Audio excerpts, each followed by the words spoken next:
It's trash day, I'm putting you out, it's trash day. Putting you out, it's trash day. Putting you out of my mind.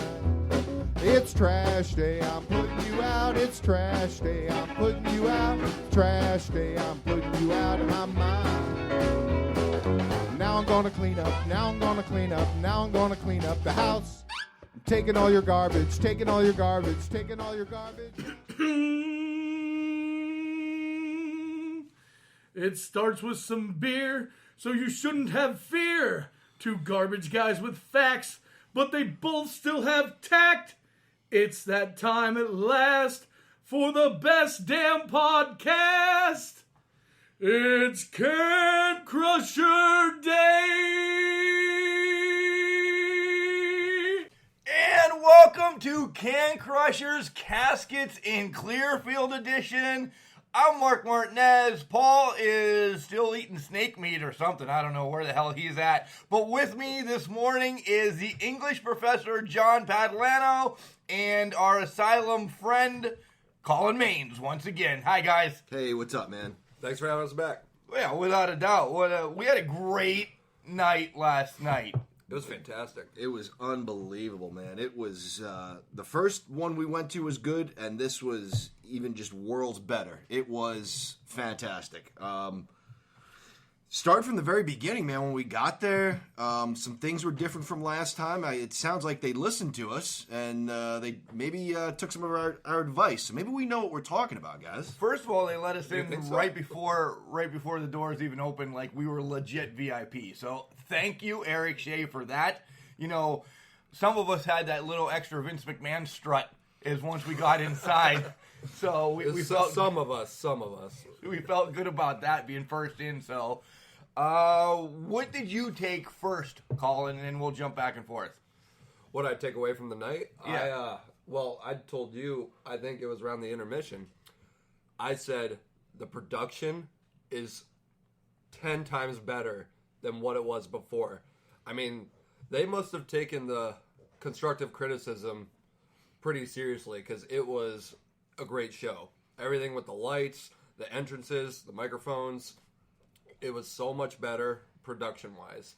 And the wrestling, of course, was great as well. Yeah, the wrestling was spot on last time as well. So, Yeah. John? Yeah, everything Colin just said is what I noticed. As soon as we got there, I noticed the lights. They had lights this time that they could dim. The music wasn't overpowering like it was the first time, and we could hear the ring announcer. So those three things right off the bat, just better production value than the first event. I'm going to be that guy. The first match, the ring announcer had the wired mic, and that's what we're judging on right there, and it sounded amazing. After he unplugged the wire mic and went with the wireless ones, kind of hell broke loose a little bit, and it would get spotty. So either get better batteries or keep it plugged in. That's all I'm going to say about that. But otherwise, your levels and everything, phenomenal. You could have the music on and talk, and we heard both the music in the background and the announcer compared to, whispers and everything that we heard last time. But wonderful set. Caskets in Clearfield. I liked the fog. I liked the I was going to say aroma. I really was going to say aroma. There's some people that we sat around, I didn't like the aroma. I say we'll get into that here in a little bit. But the atmosphere was phenomenal. It was ghoulish. I guess. Yeah, I said that it had a great Halloween feel to it. It really did. So they nailed it. Yeah, they really did. And I'm going to agree with you, Mark, about the microphone cutting in and out. I will say though, all the wrestlers and managers did the best they could with it. And there was a couple of them turned it into like their promos. Yeah, exactly. The leader of Marvelous Enterprises, when the mic wasn't working, he's like, you know what? I don't need it. I'll just talk to you guys directly. And everybody just booed him and drowned him out, and it worked. Yeah, it was great. It really was. One more thing I want to add about the production that I told you last night, Mark, is like what they did with the lights, had it directly centered on the ring. It helped as far as like my, this is what's going on. I wasn't focused on what was going on around me, the crowd. Like last time, the whole place was lit up. Yeah, you know, they took the lights and then kind of like said, "Hey, you're the superstar." They faced it right on the person, like just like Collin said, "You're the superstar, man." Exactly. Yeah, they treated it like the ring was center stage. You didn't see anything you didn't need to see because that can be distracting when the lights are all on. And well, like last time, I kept like looking over. Anytime I saw a wrestler come out from backstage, I'd be like, you know, like I'd look over. You know, they didn't see you turn around, right? Yeah. Okay. Collin turned around. I turned around. Just like Mark does his air quotes. I didn't do any air quotes yet, so stop. They're coming. The air quotes at least once a show, so the air quotes are definitely coming. I knew where that was going. God, you're not coming back. you sleep on my couch. You drink my beer and my wine. You're drinking my coffee, and now you're making fun of me. Shit for the birds. I'm starting to feel like I'm a freeloader, but Yeah, I'll keep rolling with the punches. I've known worse. So let's start with the matches. How about that, guys? Sounds good. All right. So Marvelous Enterprises, Bish comes out pretty much to start the show, and that's not the person you want to see. I want to see somebody fun. No, just kidding. He comes out with Trevor, and you know, jibber jabs on the mic a little bit, and he's got a match, and he's going to face Trigger. Yeah, he was. He was upset about the match and the stipulation. I guess he wasn't told ahead of time what the match was going to be or who his guy's opponent was going to be. So he led with a promo about how he didn't agree to this particular match or this stipulation. And I guess, you know, sort of as the business manager of Marvelous Enterprises, he needs to know these things so he could prepare his wrestlers. So he was a little jacked that nobody told him what was going on. Yeah, and he took it out on the ring announcer, which, you know, that poor guy's just doing his job. He's got note cards. A great job. Yeah, a great job. Just doing his job. He doesn't know what's going on. He's Ron Burgundy. Here's note cards. Read them, more or less. You know, Pretty much. So, all right, go ahead.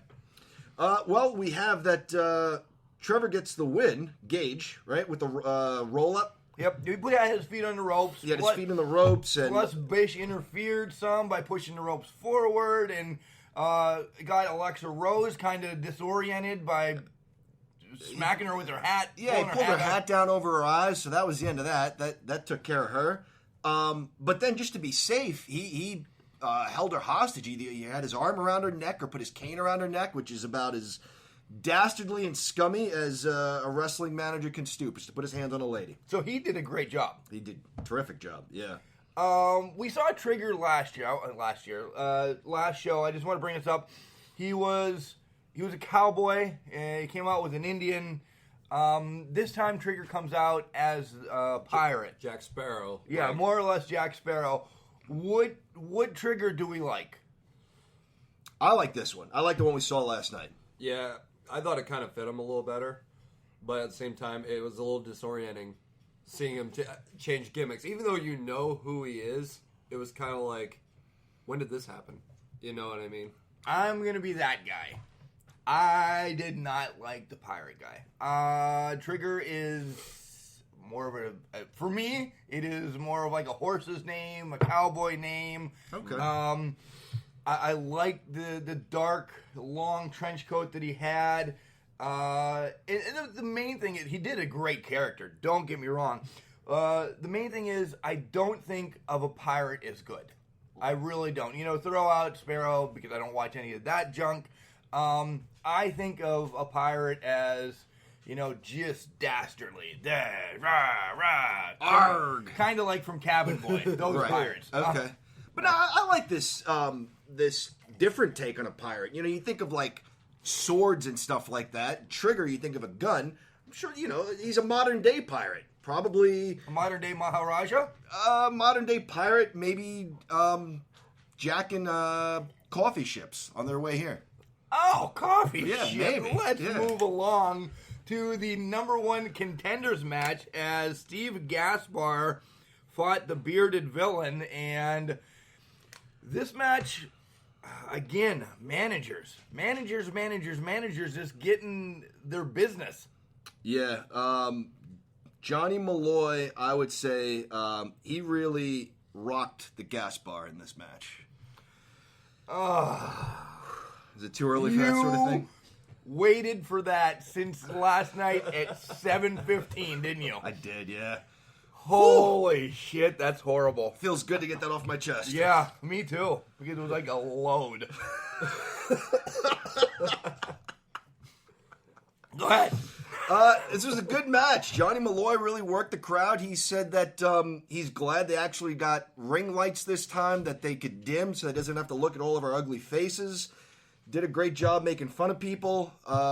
His beard is still epic. It's amazing. Yeah. He actually might be my favorite heel that we've seen at Asylum. Oh, yeah, by far. Yeah, by far. He's just... I mean, he just knows how to work the crowd and like, to get everyone fired up. And on top of that, he's hilarious, too. Without being over the top. Yeah, exactly. I do want to see one spot where he chokes somebody out with his beard, though. That would be... that would be awesome. Just saying that... So he wins with kind of like a forward Samoan drop. Yes. The freaking Samoan drop. That's my only thing I'm going to say. We've seen all sorts of variations. Wrestlers are using it these days. It seems like, I don't know, however many matches there were, maybe at least half of them ended with some version of that where they start in that fireman's carry and they get dropped in some sort of different way, whether backward, forward, sideways. I'd like to maybe see that move take a little break for a while. Yeah, no, a couple moves, and I see it everywhere when we go to other indie ones. A super kick it's a move of the night that you just see it over and over and over. As I'm slowly losing my voice more and more, which is amazing. My wife's gonna be happy about this the rest of the day. Mark and Colin drank beer last night. I did not, so you can tell who drank beer and who didn't. Well, we only had one beer. Get it right. We had one beer, and then a whole bottle of wine. And we polished off a bottle of wine within an hour. My mistake. It's important to have a variety. Right. Okay. Right. So it's coffee. It's coffee crushers again this morning, as it seems to happen after wrestling events as it is. Where was I? You just blew my mind. Sorry. It's a move of the night. Right. You know, you can see it. You can see it on WWE. You can see it on something. It's a move of the night, and I think we need to get rid of that. That's just my beef. Stop the move of the night and just let them wrestle. I'd say the super kick. You're right. It is the move in the night, but there's a reason for it because it's such an easy move to do, and it's an effective move to do. But I also agree with what you said with the Samoan drop. We saw it a lot last night. Right. Yes. Of course you would agree. Johnny Malloy gets the win. He's the new #1 contender. Yeah. More later. Next match is a tag team match, and it is Heathen, who last show he ran through the gauntlet, looked great, against a new wrestler here in Asylum, Manchild. Well, he teamed with him, not against him. Yeah. All right. And Manchild is a beast. And he takes on Michael Zamato and Lars Madison. Let's get the backstory of Michael Zamato once again. Anyone? Okay, so for those who don't know, Michael Zamato has some issues. So it's appropriate that he wrestles for Asylum Pro Wrestling. He has a split personality, imaginary friend, I don't know what it is. Lars Madison is his manager, sort of spokesperson. So he's got a jacket he brings to the ring. He's better than Leo Rush, by the way. I despise Leo Rush. Oh, yeah. When he wears the jacket, he's Lars Madison. When he doesn't wear the jacket, he's Michael Zamato. So that's the backstory. So Lars Madison was actually put in the match tonight from, the promoters. He kind of got in the way last time. So they said, hey, it's going to be a tag team match. Lars Madison has to be in the match. So Zamato starts in the ring against, I believe Heathen started off. Right, correct. And Zamato's taking a beating. Yeah. Madison wouldn't come in to save his partner. Kept saying, "Ooh, my back." Yeah, my life back or hurts." limb. He just wouldn't tag in. Yeah, every time Michael Zamato left the ring and put the jacket on, Lars Madison said, "Look, you got to take the match for me. My back is killing me." And my issue here is, at no point before the match did Lars Madison say, "Hey, look, Michael, my back's killing me. Can you find somebody else?" I think it just was poor communication between Michael Zamato and his split personality imaginary friend. I'd say essentially turned into a handicap match. It did. It did, yeah. And Tomato ended up paying for it. But he gets the win. He does. He gets the win with Jack Nuts, gets the win with a bulldog from the top rope, and like we said, no help from Lars. You know, Swanee could have been his partner. Ethan, Sylvan, any one of those three would have been better than Lars Madison. But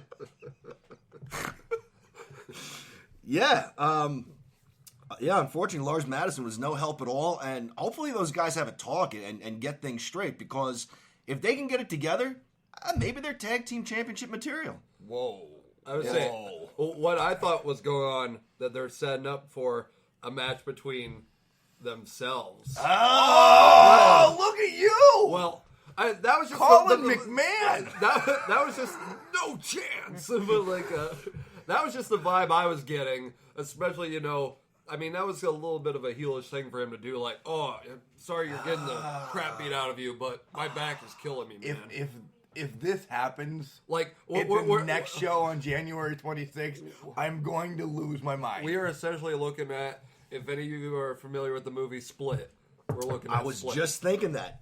I was just going to mention that. I am not. Thanks for the conversation, guys. I am not. Moving along, Marvelous Enterprise comes out again, as we're going to have another tag team match, and it's El Gigantor and Marty Ocean. Marty Ocean kind of just joined Marvelous Enterprises last night. You know, we saw him in the rookie match kind of last month. Why Marty? He essentially pulled a Andre and Bobby Heenan. Was like, what are you doing with him? Exactly. Nice. Yeah. It was a career move, though. He's a young guy, and he probably just felt like, hey, this is the right thing. I see. You got to do what you got to do. Exactly. I see what Bish Enterprises is doing. I want to be part of that. Go ahead. You can go too. I can go too? Yeah. I was saying, I know Swanee is. He bought a T-shirt. Yeah. Heel. They're going to take on Alora and probably my favorite wrestler in Asylum, Uggy. This guy is amazing. I got, as you see in the picture that we have, I got the shirt from last night. Such a simple shirt. There's a bone and it says, Ugh. And that's how I feel today. It really is how I feel today. Crazy Shay's banned from from the ringside during this match. And he just is not catching a break being there with Alora. Yeah, and I was wondering, because my son asked me, he owns the place. He owns the company. Why does he have to leave? And I thought, yeah, you're right, Sylvan. He could just tell that security guard that's telling him to leave, like, dude, you're fired. I hired you. Now you're fired. I don't have to leave. But I guess like 3 out of the 5 dentists or 3 out of the 5 owners vote that Shay's not allowed to be there. Yeah. So yeah, he's not. Yeah. I would say majority rules. Yeah, and he's a stand-up guy, so he did the right thing. Right. Wow, this match is all over the place. Uggy wants to be a protector. He really wants to take everything. He doesn't want Alora in the match. But when she comes in, she is red hot. Awesome. She really is, man. Like, she might be one of my favorite female competitors that I've seen in a long time. And I'm counting even WWE. Yeah, for sure. Yeah. She's really athletic. She's got some great moves. She's fun to watch. I love the double knees off the top rope. Yeah. Like the spots Sasha does it great, but Alora is right behind, right there. I agree. The spots that she pulled were very well executed, and the chemistry that she had with Uggy, it was awesome. It was they're so over. It's like as soon as they walk out, you just look at them like, oh, they're over. Like that's great. Asylum. Eric will continue to say anything happened in Asylum. Anything can happen in Asylum. I know it's one match with those two tagging, but I think after the Riot City and Rapprochement get done, if they wrestle again in January, Uggy and Alora, and they get a win, I think they're number one contenders for the tag team championships. I'm telling you that I like these guys, and to be over so much, as we both said, it's amazing. Well, it's kind of like you guys ever watch, Raw, SmackDown. Never. I Like, never watched it. never. No. Oh my god! I thought this was the Can Crushers. I'm sorry. Yeah. I'm clearly mistaken. But what I meant, like, ever watch it and you just see something between two wrestlers in your head, you go, "There's something there." Yeah. That's how I felt with them. In Uggy, let's talk about Uggy a little bit. Yeah. Not to be lost in all this is the new vocabulary. that he Yes. picked up. At first, I thought it was just going to be typical Uggy, and maybe Allura didn't know the new vocab that he picked up because she just pointed to the opponents and said "Bam Bam," and he was like "Bam Bam, Bam Bam." So that conveyed to him, I need to fight these guys. But then we heard, like, "Me will protect you," and I was like, "Oh wow!" So he's picked up, for a caveman, he's picked up some vocabulary. Yeah, and let me tell you, he was, again, protecting her well. But the part that I want, this is the worst ref ever in this match. The worst ref skills. Wasn't paying attention to what's going on. Marvelous Enterprises is all over the place again. He's worried more about, what's going on the outside of the ring than what's going. You can't win the match on the outside of the ring. Yeah. Pay attention to what's going on the inside, and it almost cost Uggy and Allura the match. Yeah, the ref was, and I get it, you can't be everywhere at the same time, but he needed to do a better job than he did. I'm sorry. Yeah, ask for help. The main thing he should have done, once Bish got out of control outside, get rid of him. I agree. We were saying, throw him out. Yeah. Throw him out. And, you guys watch MLB, NFL, a referee and umpire's not sure what's going on. Like Mark said, they go get help. Just, I don't know, flag somebody down. Ask for another ref to come out there and help you out. Anybody from the crowd could have helped. Yeah, I'd have helped. Those little heathens in the front row. Oh, yeah. Not to be confused with heathen. Oh, yeah. Right. Different heathens. Different heathens. So Allura and Uggy do get the win, but let's talk about what happened after the match. Table comes into play. El Gigantor and Marty Ocean may never be seen again. Yeah, he... At some point during the match, I heard him say, like, he wasn't sure he could do this, or he wasn't sure this was the right thing to do. So, we just said, like, he made a career choice, and then instantly made another career choice, and thought that this probably isn't an organization for me. Yeah, and El Gigantor put him through. It was a thick table. Yeah, as soon as they pulled it out, Swanee's like, I hope that's a gimmick table. Like, but it was pretty thick, and the spot, it looked rough. Like, I do not envy him for taking it, but he took it like a champ. Yeah, and he was out. Gigantor started beating on everyone, and Johnny Cross comes out to make the save for Allura and Uggy, and we'll see more with Cross here in a bit in your main event. So next up is the match that we're going to probably spend a hell of a lot of time on. I would say it was your main event. There was a tag team title match. There was a heavyweight title match.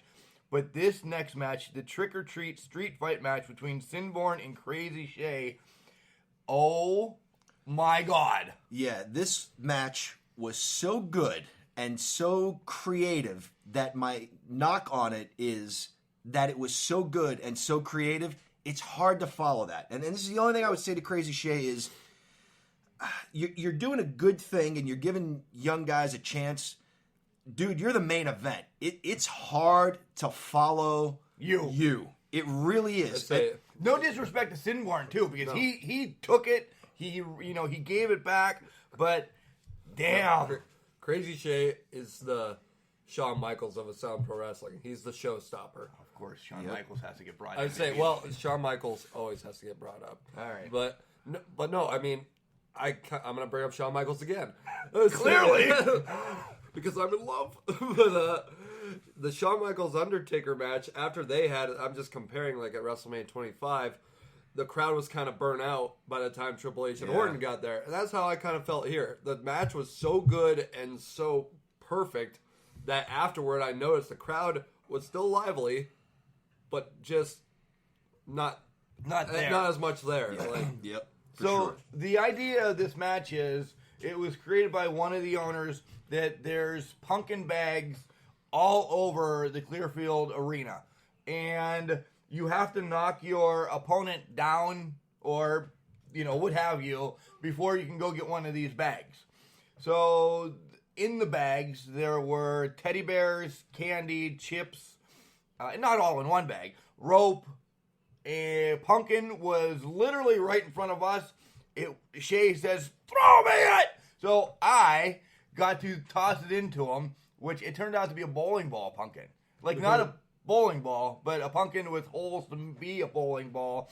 And it comes into play, hits him in the yahoos. Well, the holes were just like the eyes and the nose. Right. That just so happened to fit perfectly like a bowling ball. But when he hit him in the business with the pumpkin, there was a garbage can over the other guy's head, over Sinborn's head, and when Crazy Shay rolled a pumpkin, he probably couldn't duplicate this again if he tried it 100 more times, but it hit the guy between the legs, then rolled up his stomach and hit the garbage can and rattled his head. Yeah. It was amazing, it was hilarious, and he probably couldn't do it again if he tried. Yeah, it was awesome. So then he took the pumpkin back and did it again and actually just hit him in the hoo-ha and nothing. And John's actually going to check MLB The Show video game that Sylvan's playing because he's enamored by this game. All right, I'm back. Okay. The match, though, throw the gimmicks out. These two put on a great show. Yeah. Sinborn, is in there for a title run, possibly. Crazy Shay should be a champion. Oh, wait. He Is a champion, as we saw the new Chaos Championship. That was in the bag on the top of the ceiling again. Not the top of the ceiling, because that would be ridiculous. The bottom of the ceiling. The rafters. Yeah. Oh, wait. The bottom wait, of the ceiling's the All right, floor, say- then. Just so the audience knows, Mark just air quoted. Yeah. For, Idiot is what I air quoted. So, yeah, the bottom of the ceiling would be the floor. Just so you know. So it wasn't on the floor, it was on the ceiling. Right. Right. I am so confused. So Shay wins off of kind of like a swanton From the top, yeah. and neck breaker combination at the same time, and he had the bag in hand and threw it down. What would have happened if Sinborn picked up the bag and opened it? Was he? Yeah. And then Shay's just stuck up there. Yeah, he'd have been the champion had So, he picked it up. That's what I thought. He got the title and pretty much handed it to us. Yeah. I thought we handed were. it to Swanee. Well, there was a title in the bag. For those that don't know, there was a championship in the bag, and Crazy Shay was unaware that there was a title in the bag. He told us later, and we'll hear it, that as when he participates in a match, even though he's part owner of the company, he doesn't want to know what's going on in his match. So he had no idea there was a belt in the bag, and whoever gets that last bag has a belt. Yeah. We'll go to that interview right now. All right. And we're backstage with Crazy Shay. Congratulations! Woo! The new Chaos Champion here at Asylum. And you're laying on the table. What do you got to say? Holy hell, that just happened. I control most of the matches. My own is not something I control. The partners actually decide what I'm doing, and you guys found out when I did what was up. It's one of those I really didn't get told. The reason I wasn't telling anybody is because I didn't have a clue as to what was going down. I kind of found out when you guys did. That was awesome. It was a trick-or-treat match, guys. So basically, there were bags anywhere you can imagine, under seats, in the crowd, hanging from the ceiling. There was a pumpkin, a teddy bear, a rope, candy, which I didn't get any. I'm mad about. You opened it up for everybody else, and you didn't get any of it. Right. Nevertheless, it was a trick-or-treat match, and one of the bags had a really, really sweet treat in it. And it was a belt. The Chaos Anyweight title. Anybody. The Chaos Anyweight title. I'm not even sure what this means yet. Being Chaos Anyweight. What the hell does that mean? Well, first of all, chaos surrounds you in life, so that takes care of that. Yes. Anyway, not being a promoter, as Fleck is right in my face, I would have to think You could have Gaspar. You could have El Gigantor. You could possibly fight Alora. I don't want any of this. And that bitch was, I mean, I love her. I know, but I didn't say that. I didn't say that.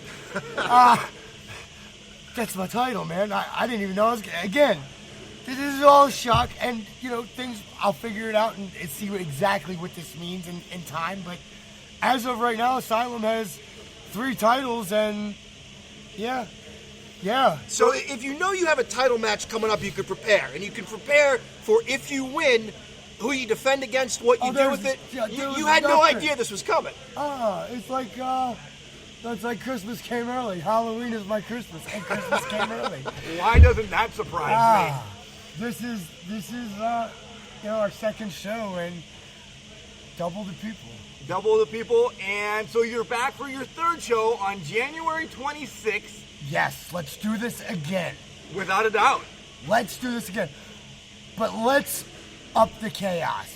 A Lunatic's Ball, January 26th. There will be more gimmick matches. It will be crazy. It is my birthday, and we are going to throw down.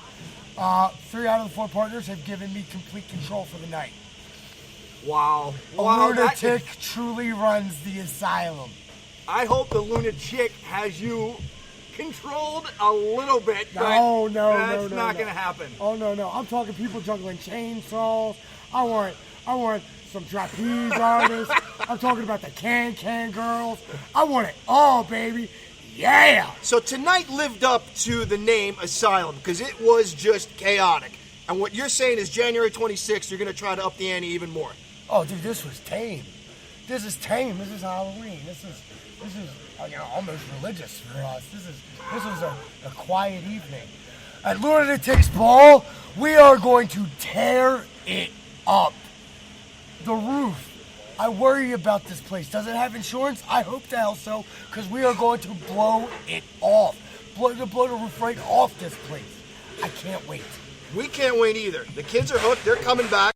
January 26th. Again, we had twice the crowd this time, and let's double this crowd again. You know, a little hardcore, a little edge, but very family friendly. You know, it's modern day. You hear some words, but damn it, we have some fun. What kid hasn't heard those words? See you next time on Can Crushers on January 26th in the Asylum. Stay crazy. And we are back after having talked to Crazy Shay. What an unbelievable match that was. And it was the perfect time then to go to intermission because they had a lot of cleanup. Oh my God, the ring was just... One spot that I'm shocked that Collin didn't talk about is when the potato chips came flying into the ring. Shay didn't know about it. Or I didn't expect them to know about it. Last night I was gushing about it. It was like... And tonight you're not even talking about it. Potato chips came flying in just as Shay was ready to hit like a reverse scorpion death driver. Boom! He lands on the chips and it was like perfectly. His foot hit it and chips just exploded everywhere. And not only, I mean, it just filled the ring, and then eventually he threw you the candy. You ripped it open. That filled the ring. And I didn't get any candy. That's the main thing. I was didn't saying, get any kids candy. stormed the ring to get the candy. Trash cans were there. It was. I got an orange Tootsie Roll out of it. Did you really? I did. It was good. I got a lime. It was pretty good. Nice. One thing we do want to talk about, kind of like at intermission, because once they cleaned up on intermission, just for the safety, for the protection of the company, for any reason, and I want to say maybe we'll take some partial blame as well, but I didn't want to step on any feet. Mayhem broke loose in the ring. Like, fans were just in the ring. Yeah. And a couple wrestlers kind of walked by. Shay did come in after, he had a meeting backstage and then kicked them out. But, the ring announcer was kind of like right there lingering around. Other people were walking around. Shay, if you want me to do my part next time, or all of us to shush them out. But there was a kid in there, he impersonated every WWE superstar known to man. And I just don't want to see anybody get hurt. Yeah, we'll yell at the kids if you want us to, man. Yeah, I don't want to see them get hurt, nor if they would get hurt, I don't want to see a lawsuit on your hand because some rum-dum took it upon themselves to get in the ring. I think some of these kids, we saw them later, and I think they might have been with some of the wrestlers, which, But one Some was of them not. are- some of them were not. One was not, Yeah. and, we can touch on that in our... I'd say I'm not want to talk because I'd be a hypocrite because I got in the ring as well, but I waited till the show was over at least, and Right. I also, got I'm the not. casket. Also, I'm 24 years old, so But you're more going to get hurt than any of the kids. yeah, I would say I attempt to go off the rope. My luck, I get hurt, and then I do crazy shit. 6, 7, 8-year-olds climbing the top rope. It made us uneasy, and it's probably something that shouldn't be happening. Yeah. So we'll take care of it next time if you want us to. All right, back to wrestling action. And this is the one name I didn't get. Is this the guy who reminded us of Shelton Benjamin? Yeah, and Swanee said kind of like a thinner, hell of a lot younger Shelton Benjamin. I heard Rumble, but I saw Roy on the front of his pants. This was one of the parts where the mic completely cut out for a second. Yeah. And I didn't know what his name was, and honestly, I was just still thinking about the match beforehand that I was kind of like, oh, you know what I mean? I have him written as Kid Rumble just because that's the dick that I am, so I figured this sounds good. That's your name now. Yeah. He gave Enjoy. money. He gave money to the official as soon as he got into the ring. Yeah, and then not only that, when things weren't going his way, he gave the ref another payout, and the ref took it. That's so disappointing, Who do you trust now? Yeah. He was taking on Funky White Boy, which it kind of caught me by surprise that Funky White Boy was there. Didn't see him in intermission, didn't see him prior, but he's a great guy. We talked to him last time, and I would say, but I love the fact that he stayed away from the tables and everything like that. He wasn't like selling shirts. I loved it because it was a surprise. Right. You know what I mean? Right. He's a fun guy. He's so much fun. He's dancing with the kids. Yeah, we dig him. But back to the payoff for the referee. Danny Davis. Yeah, he totally went Danny Davis on us. And he didn't even try to hide it, he took the money and right away he looked over at Funky White Boy, which is what he's supposed to do. But like when he went to check Kid Rumble, did he even look him over? Barely. He touched his waist to say, hey, good game. Right. More or less. Right. It essentially turned into a tag match. It did turn into a tag match overall because Marcus Waters comes out and says, what are you doing to my boy? Why? He's like, let's make this a tag match. So it's then Kid Rumble and the ref. I'm sorry, by the way, but Kid Rumble is going to be your name for a minute. Kid Rumble and the ref take on Marcus Waters and Funky White Boy, and we have 5 minutes where there's no ref. Yeah, where there's no ref at all, and there are a bunch of spots. Not to interrupt you. No. Let's say there are a bunch of spots where the 3 count was easily there, right, and nothing was being done about it. Yeah, and prior to the tag team match taking place, there were a couple of 3 counts, but the ref, having gotten paid off, refused to make the count. It was about a 10 count, and he's like, 1. Yeah. So you might as well have done a rock. It doesn't matter if I count. Right. I mean, it was great. After everything kind of played out, I enjoyed it. And one thing I want to touch on, wasn't Funky White Boy and Marcus, weren't they rivals last time? They were in the same match. And they kind of had some beef going afterwards. And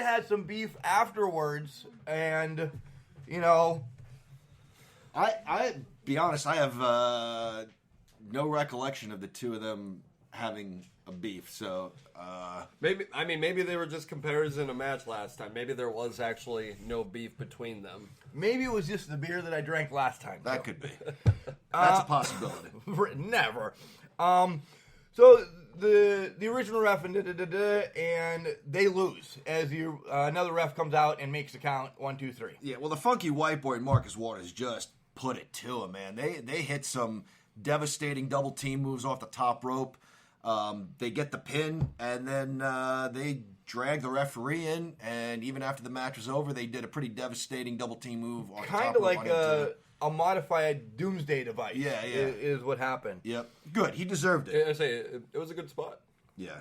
There are times I'd like to see, a referee in other sports get the doomsday device. So I was glad. Angel Hernandez? Is that the one you're thinking about in MLB? Yeah, Joe West.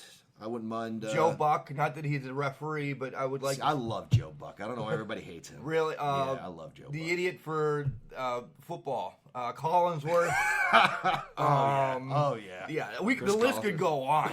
Yeah. So this ref took it for all those guys. Well, yeah, he had to. He had to. So up next is the tag team title match, and it's going to be Riot City against the Rapprochement. And this match just got out of control, and the referee, again, could not handle it. And that's before we talk about the match, let's write on the referee, because that's the main part of this match. Yeah, the referee, again, was... it's the same ref that I didn't like earlier tonight, too, by the way. Yeah, he just kind of was there to be there. Yeah. Like, he had no control over what was going on. And, I mean, he was just there. I know referees are just there for the 3 count, essentially, but... he could have done more. Yeah. They've got to do something. I mean, we all heard the chain that came into play. We heard it rattling. At least turn your head. Yeah, at least you don't have to turn your whole body around to do the Macarena or anything. But for the love of God, say, oh my God, there's a chain. Hercules Hernandez could have came running through the ring, and you had no clue. I would say, and it wasn't like inconspicuous. This chain was huge, like junkyard dog chain. Like it was a logging chain, and you could hear it for like miles away whenever it remotely moved. If you were at Denny's, Beer Barrel and Pub, you heard this chain. By the way, ta-ta is what a chain makes. It's what a chain does, yeah. And for those of you that weren't there, that is exactly what it sounded like. The sound Mark just made. Before we get to the match again, the Rapprochement is amazing. Oh, wow. They're so much fun. The heels that they are, they literally made a child cry last night. But that is the sign of a good heel. Like, I was so... no offense to the kid. Hope he's not scarred for life. Anyway. Hope he's not scarred for life, but I was so pumped to see a kid cry. I was like... Fleck talked to us before the event. He spent a few minutes with us. It was cool. He sat down with my son, talked to him for a little bit. Are you a wrestling fan? Who do you like? This and that. And he said, are you going to cheer for me? And my son said, well, that depends. He goes, well, who do you like? Good guys or bad guys? And my son said, good guys. And Fleck said, so what you're telling me is you don't quite understand wrestling just yet. That's fine. Give it 4 or 5 years, then get back to me. I had no idea. And in my mind, I'm thinking, okay, he's going to be the bad guy tonight. It'll be fun. Maybe he'll make fun of somebody. He'll pick on my kid. I had no idea what was to come. It was unbelievable. He got in the face of our Can Crushers ticket winner, Zane Yorns. But Zane gave it right back to him. Like, he backed up for a minute, and then he just screamed like animal LOD back in his face. And I don't know who this jackass was to my left. Ambrose, let's just call him that. I'm just going to talk some shit. I hated this guy, and I was so glad to see him get in his face, and he was shaking in his fucking boots. Hey, what's the one word we don't use on Can Crushers? Are you sure about that? No, I would say, well, I think so. You can bleep that out, right? Nope, we don't. We don't bleep anything out. We're children. But that kid he was an adult. I shouldn't call him a kid. The guy with the Dean Ambrose shirt would talk so much junk as soon as Fleck walked away. Like, he'd get up, he's pointing his finger, you're a coward, and this and that. And then when he comes back, boom, he's sitting right back down, hands up. Curled with inside himself. Well, like, I don't know. And the weird part is, he didn't cuss at all. All his remarks were like... you and Swanee cussed enough for him. Yeah. Well, his, remarks were like, God, he's a coward or a butthead, and just you don't hurt a woman like earlier when the women's match. He's a cotton-headed ninny muffin. Whoa! That was from Elf. Yeah, I You know. guys- yeah, okay. Yeah. So to get to the match, because Well, the highlight though, we're not going to gloss over this, right? no, the go teddy ahead. bear. Go ahead. That was the highlight. I know I said Crazy Shay's match like stole the show. This is the second highlight. This was the highlight for me. Okay. Right? Because Oh, I saw your reaction when he did it.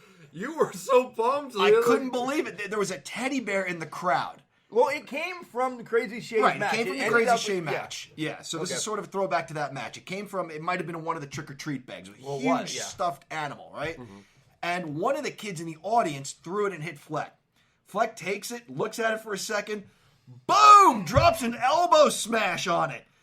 Well, that's right before he started just decimating the child then that was right in front of him. Yeah, that kid ran to his mom. It was Epic. It was fantastic. It was epic. Fleck, if you're going to listen to this, keep it up. I don't care if you rip on me next time, because that gets me going.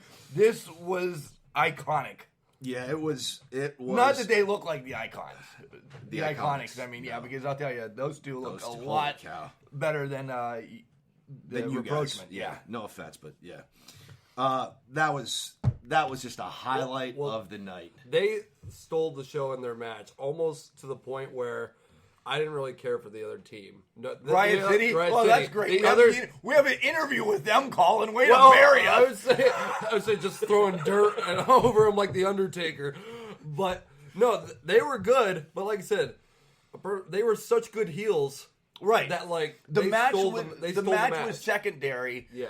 of this. Yeah, which is okay. Which is all right. It's You need entertainment. that at least once or twice a night. Exactly. The match was fine. Everybody was good. They were all capable. They were all good athletes. But the bad guys just stole this, and it was Literally. entertaining. It was entertaining. Literally, because now we're going to get back to the match, and again, the clickety-clack of the chain. Clearly, it's a train now. The chain just keeps getting louder. Right. And the ref still doesn't see it. Vic is getting tied to the post. You know, you hear clickety-clack around him, and the ref still has no clue. And that's how the rapprochement kind of win, is they just center on one guy and beat the living snot out of him. Yeah, they chain one So- guy. You want to play with your ball, don't you? Yep. Mickey They- made the show. There it is. They chained the one guy to the post, and then they just double teamed the other guy, and that's that. Yeah. I say it took a while to get him unchained. Yeah. Yeah, they had a call for the Jaws of Life, the bolt cutters. You know, I thought the Junkyard Dog was going to have to come to bite the chains off. But nonetheless, after the match, Riot City gets on the mic, and they're going to have a Riot City Rumble on January 26th. And let's actually talk to Riot City. All right. Backstage with Riot City here on Can Crushers. And where's Vic? You know what? Vic is so in his head right now and so upset about everything that went down tonight. He's in a private meeting with the officials here at Asylum Pro Wrestling, and he's going over all the things that happened and all the crap that the rapprochement has been putting us through. So I'm doing this one alone. I'm flying solo for you guys tonight. You guys got screwed over tonight. Vic got chained to a post, and you have challenged him for January 26th Riot City match. Bring anything. Riot City rules. This is not the first time that Vic and I have stepped into this. We came up with this for a specific reason because of these actions that don't only happen here at Asylum, that have happened other places.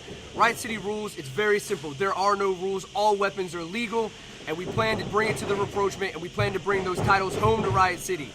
And to your point, as a fan watching the match, my first reaction is, I want to blame the referee. I'm thinking to myself, this ref missed a hell of a match. How do you miss a guy getting chained to the post? But you guys, I know you're talking to the officials, but you're not blaming the ref. You just said, you know what, this is what you guys want to do? That's fine, we'll do it this way. You know, that would be the first thing to do, is to go to blame the referee. But, I mean, in all honesty, I can't blame the referee for the simple fact that he was in the ring with me. He was there. He was trying to count the pinfall. He was watching the match that was going on in the ring and not the actions that were going on outside the ring. So, honestly, the official was doing his job. But, yes, Some shit went down behind his back that shouldn't have. He missed it. Things happen. We're not blaming the referee on this. This is just a simple fact that the promotion cannot beat us one-on-one by themselves. And you make a great point. I said the same thing to Mark, and Mark said the same thing that you just said. The ref can't be looking everywhere. He's paying attention to what's going on in the ring. But he really missed what was going on outside. So January 26th, Riot City match. Bring anything you want. What else? One more thought for him. You know what? I'm even encouraging the fans to bring weapons. You guys bring weapons. We'll bring weapons. Rapprochement, bring whatever you want. It's all going down January 26th as Asylum Pro Wrestling puts on the Lunatics Ball. Yeah, you got some ideas of what you want to bring, Mark? Yeah, a stop sign. I work for the borough. Of course, I'm a garbage man. You bring stop signs, barbed wire, Legos, skewers, tables. Yeah! It doesn't matter. You bring it. We will use it. I put money on it. Thanks again, and we'll see you January 26th here in Clearfield. You know, Vic's still kind of getting tended to backstage with the officials. John, what do you make of that?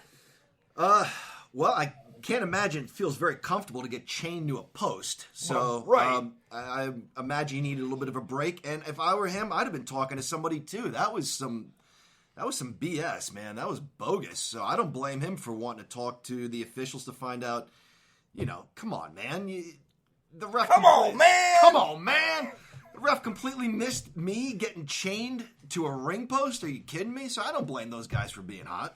So, Colin, what are you going to bring? As Riot City says, fans bring the weapons January 26th. You got to have something that you want to bring. Well, I got a variety in mind. Some are appropriate, some are inappropriate. I can only imagine what the inappropriate ones are with you. My Got a couple of visions. God, Well, I I'd could say- just see that. I say Never I mind. already cussed pretty hard once. I don't want to ruin the show in total. I'll leave that as a surprise. Oh, surprises. I think I might bring a bat and hope that one of the guys goes Dusty Rhodes with a baseball bat. I say Nice. Where I work, I can get some signs.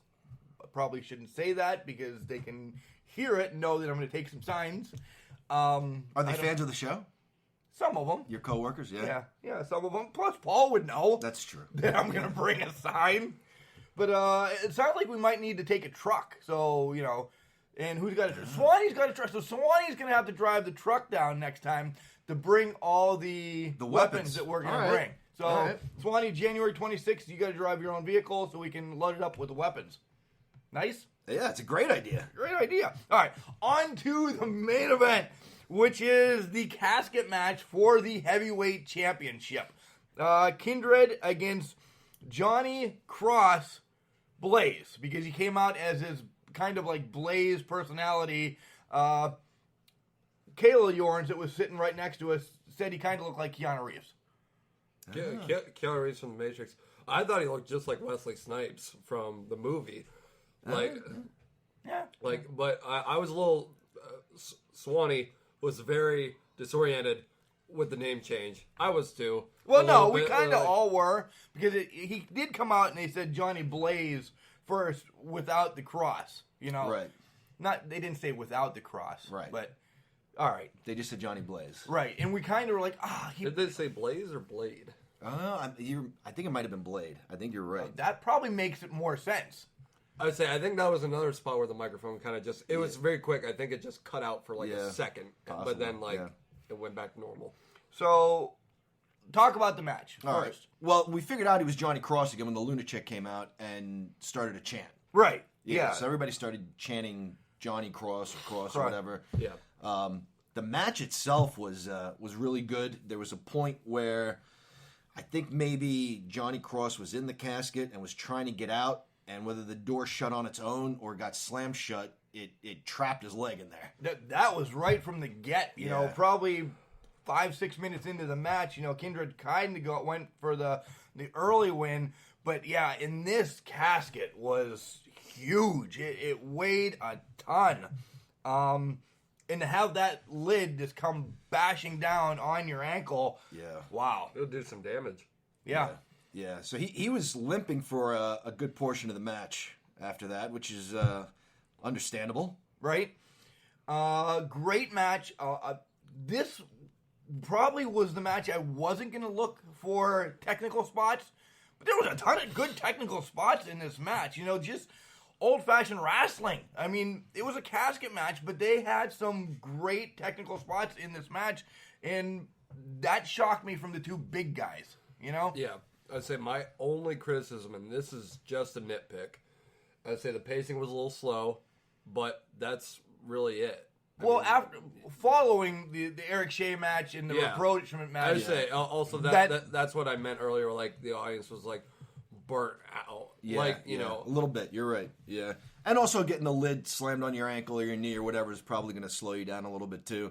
But they still did some nice moves, and it was a casket match, and the casket was a little secondary, but I was okay with that.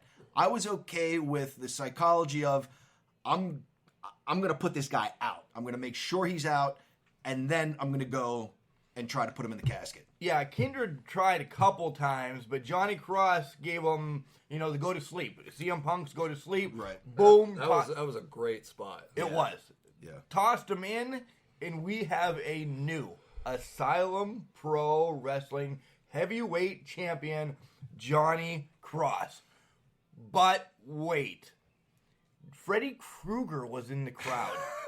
I just thought it was some kid dressed up in a Halloween costume. Yeah, I thought it was too. Actually, I ran into Freddie going to the bathroom. I was like, you know, just kind of looked over just for future evidence. I looked behind my shoulder. He did it again. Yeah, he did it again. I did it again.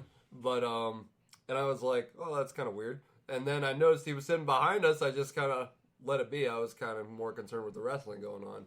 Well, since it's close to Halloween, there was like a costume contest earlier in the evening. Yeah. So it wasn't completely out of sorts to have someone there it, dressed up. It really wasn't. I would say the only thing that was out of sorts was there weren't many adults dressed up. Good point. I'd say. Yeah, great point.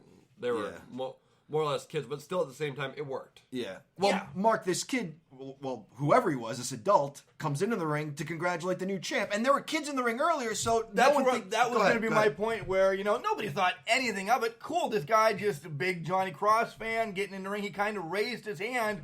But then all of a sudden, Freddy Krueger's fingers, blades, whatever the hell you call them, right in the eyes of Johnny Cross. So Cross is down, and then he takes his mask off, and it's Johnny Malloy, the new #1 contender, who he won the #1 contender spot earlier in the evening, and he's letting the champ know, hey, I'm here. And I'm here for business. Yep. Business about to pick up. That's right.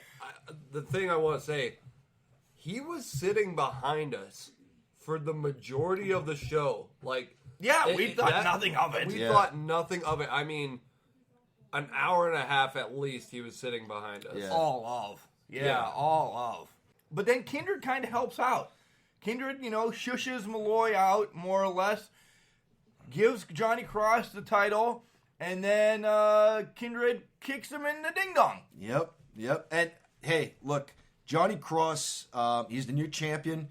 People are going to be gunning for you, man. And this might have been a wake-up call, because he wins, and I'm sure he's elated to be champion. And then he gets jumped twice. He gets jumped by someone he thinks is a fan, and then he gets jumped by his opponent, who he thought was showing some sportsmanship, and he did show some sportsmanship, but in that move, that kick to the ding-dong, he let him know, hey, man, we're not done yet either. Yeah, so maybe the ancestors need to talk a little bit louder about defense. About defense, or, you know, what's going on as a horse just comes down my steps. My God.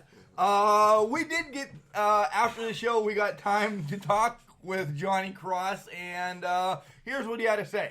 And we're backstage with new Asylum Pro Wrestling Heavyweight Champion, Johnny Cross. Congratulations, first of all. Thank you very much, man. You know, got the juicy yams and the sauce, baby. Man, phenomenon. Awesome match, man. Awesome match. You're limping a little bit. I know you got your leg slammed in the casket, and you worked that leg over a good bit. Not hard. No, you know how much that sucks? Yeah, that sucks. I would only imagine. Dead weight coming right down on your knee and your shin. Ooh, boy. That casket's like 500 pounds. Oh, yeah, that's ridiculous. I wasn't expecting it to hurt that much, but it definitely did. Does a big old gold belt make it feel better, though? Oh yeah, absolutely. Oh, gold fixes just about anything, you know? Right? You know? If I could inject it into my blood, I would do it. Without a doubt. So, before we get to what happened after the match, what's the first thing you're going to do with that title now? Where are you taking it? Where are you going to show off? Where are you going to have some beers? Well, I'm going to have some beers. Well, when I go home tonight, I'm going to definitely have some beers. Have me some Coronas. You know what I'm saying? I know, maybe, are y'all Corona, man? I'm all right. Yeah, all right, yeah. I like me Corona with some lime in it, you know? Yes, it's got to be fruited. Next week, I'm going to be in Fest. I'm going to be at Fest in Florida. You know what Fest is? Yep. Gainesville. I'm going to be all up and down the Midwest repping Asylum Pro Wrestling, baby. Yeah. Nice. Yeah. So after the match, Johnny Malloy comes out. He had won a number one contenders match early in the evening. He came out wearing a mask. I maybe thought he was a fan. I thought he was too. Jumped in the ring, congratulated you. Like, what is this fan doing? What is this guy doing? Yeah. But yeah, you just went with the flow and you gave him a hug, and the next thing you know, he's jumping all over you. Does that change your title defense against him at all? Does it make it personal, or is it just still a championship match in your mind? To me, it's personal, right? Now, if he didn't have a mask on, I would have expected him to do that. I've been watching my back. I'm like, oh, it's a bearded villain. He coming to give me a little something to let me know, put me on notice. But he didn't do that this time, baby. That's what he did. What he did, he's had to put the mask on like a coward and attack me unprovoked. How is your eye? I know you're holding it a bit right now. Yeah. It's a little red. It feels like I got something in it, but it's good. My wife blew in it a little bit, you know. Oh, you know. Put a little Visine in it. My eyes are clear now. You know what I'm saying? I do. Yeah. But I mean, the ancestors already told me to watch my back, and I don't know, man. I don't know. I should have saw that coming. I was expecting it to happen during the match. I was watching my back. I mean, Kendra was giving me everything. I couldn't really watch my back that much. But, you know. Right. So your ancestors told you this was coming. You just weren't sure when. I wasn't who it was, where it was, when it was going to happen. You know, when I rode up to the building today, I was watching my back. Remember last time he attacked Jesse Taylor with the chair before he even came out. So that's what I was expecting.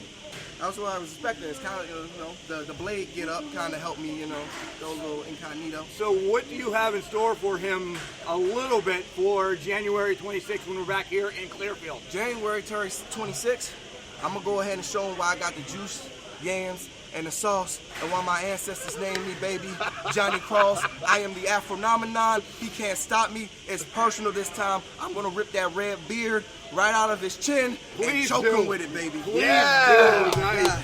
Johnny, once again, thank you for joining Can Crushers. Thank you. And we will see you January 26th back here in Clearfield. All right. So yeah, Johnny Cross, once again, he's got his ancestors talking to him, which is great. But as you heard there, they told him kind of the what, but not maybe the when and the where. Yeah. Or the how. Or the how. Or the why. Well, we know the why. We know the why. We know the why. And now, we know all of it now. It's all pretty self-explanatory because we saw it unfold before us. But maybe the ancestors need to be a little clearer with their advice. So wrap this up, and then we'll go into a little bit of a 10-minute random rant on anything you guys want to. All right. Overall, what is, you know, we're doing by beers because we're a Can Crusher. 6 out of 6 is the best you can get. Colin? I give it 5 out of 6. All right. I'd say it was But overall a fantastic show, and the effort they put into the production this time around was phenomenal. It really was. I'm going to go with about 5, and I cracked open the 6th one, and I couldn't quite finish it. So like 5.5 out of 6. It was, again, the first one we went to was good.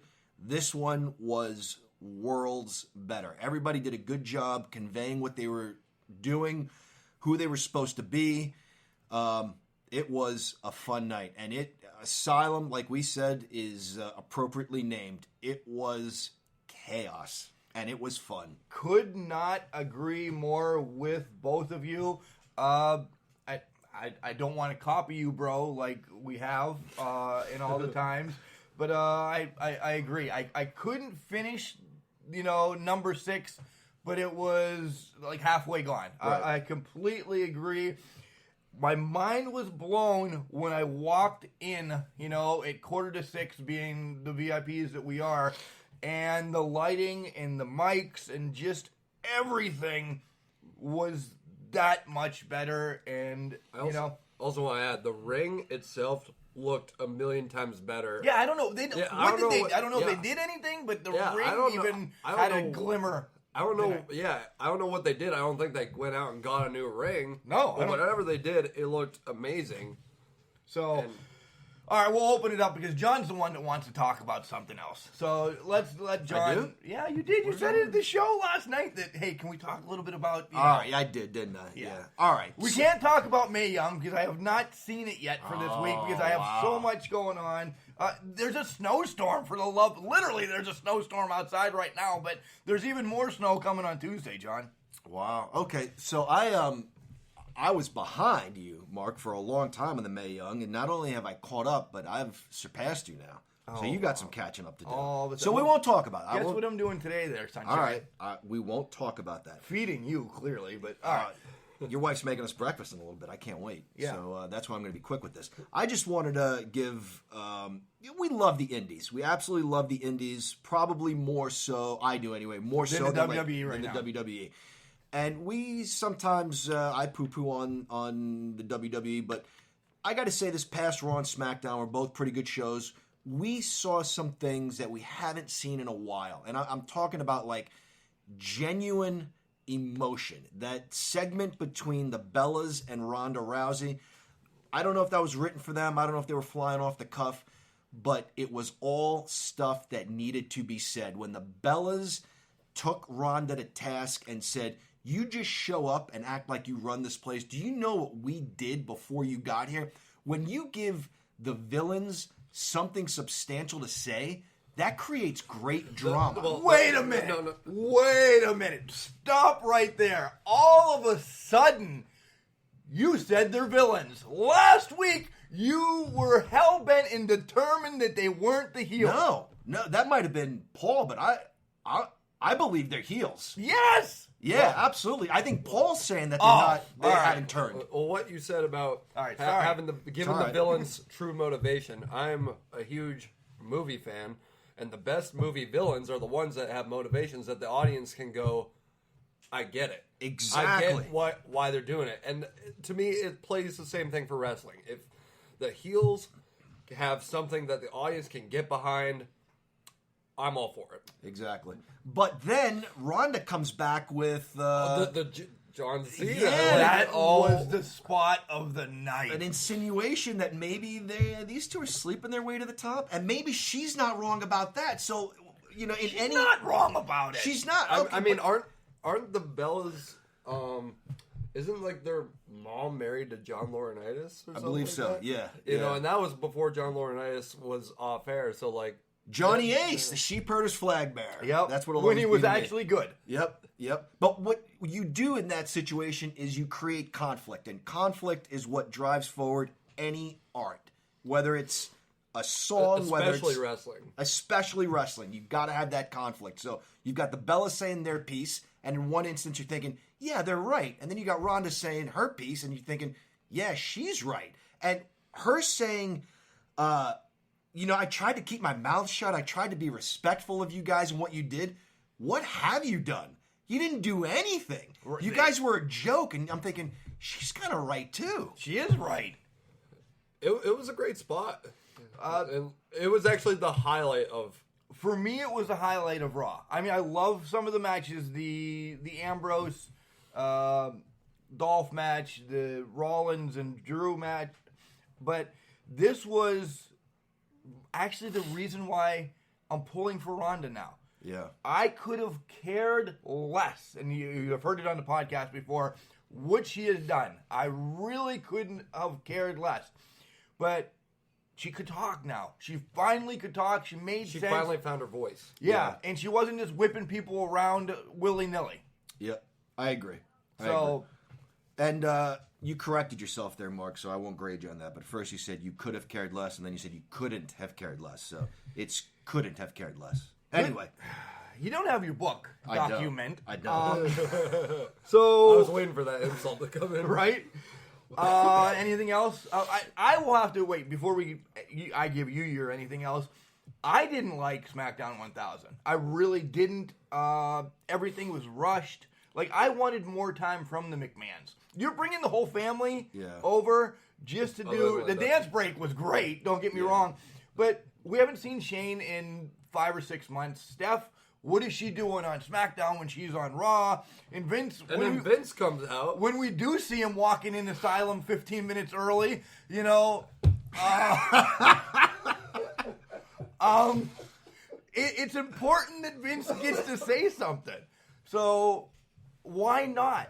Everything was rushed. We didn't need stupid spots like Kurt Hawkins and so on and so forth. Mark, you've heard me complain about how sometimes I think Raw runs too long being 3 hours and how I miss the 3 hour specials and how they made it special. This SmackDown should have been 3 hours. Yes. I was actually shocked. I didn't look at the guide to see how... I just assumed, 1,000? 3 hours. After Taker's spot and it went to a regular show... I was like in shock. I was like, he did it again. He did it twice. Yeah, he keeps looking over his shoulder. I say we all got to have our things here. Mark's got his air quotes. Yours I got is looking nervous over my twitch? shoulder. I'm nervous being on the show, but no. I mean, I was like, that's it, right? You know, and it did feel rushed. Although the Evolution reunion. The kid inside me was jumping with joy seeing Evolution together again. Did I think they should have been on SmackDown? No, because they were primarily on Raw. Right. But at the same time, all of them had contributed to SmackDown, and I just thought it was great. And I'm hoping it leads up to something. Oh, it's gonna. Yeah, I didn't care. I said I wanted to talk about both shows and what I liked, but it turns out both segments I liked were on Raw. I didn't care for SmackDown and the 1000th episode. I felt it was a lot like Raw's 25th anniversary. Raw's 25th anniversary, I'm not gonna lie, I thought it was a little weak. It was really weak. Well, it was really it was two buildings and that, and the other thing. Well, and poo-poo.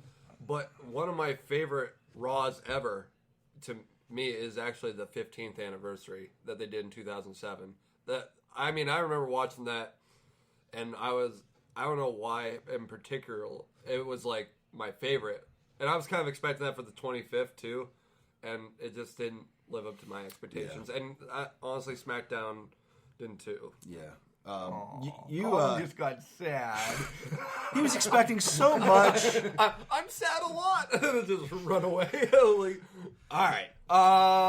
Overall, one last word from everybody, then we'll wrap it up because I'm hungry. You guys want to see more of the McMahons? I'm over the McMahons, especially on these special episodes. I don't need to see them. You're going to have them come out. Oh, wow, we're all out here. Well, I'm going to be the bad guy for this one and say New York is stupid or DC is stupid or wherever I am. And I'm just going to get some cheap heat and just the McMahons. I get it. You guys created this and you want to celebrate your 1000th episode or your 25th anniversary.